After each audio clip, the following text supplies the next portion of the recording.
আমাদের নামাজ, আমাদের রোজা, আমাদের ইবাদত এগুলোকে মিজানের পাল্লায় উঠালে কোনো ওজনই হবে না। তবে আমাদের একটা কৌশল জানা আছে, আমরা আল্লাহর রহমতের ভিখারি। আমরা সেদিন আগেই গুনার স্বীকৃতি দিয়ে দেব। আমরা বলবো, আল্লাহ তুমি প্রশ্ন করার আগে তোমার একটা কথা বলি, আমারে কিছু জিজ্ঞেস করো না, আমি সব করেছি। এমন কোন পাপ নাই যে পাপ আমারে দিয়ে হয় নাই।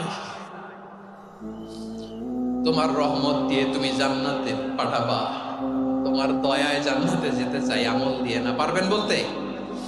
কিয়ামতের দিন আমরা বলবো, আল্লাহ আমার আমল দিয়ে জান্নাত চাই না, আমি তোমার দয়া দিয়ে জান্নাত চাই।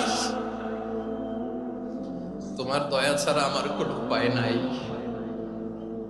কারণ আল্লাহ যদি বিচার করে বাঁচার কারো উপায় নাই। আল্লাহ যদি বলে ফেলেন তুই এটা করলি কেন, ওখানে গেলি কেন, কোরআনে 1000 বার নিষেধ করলাম তারপরেও এই পাপে জড়ালি কেন, এরকম প্রশ্ন ছুড়ে দিলে আমার উত্তর আছে?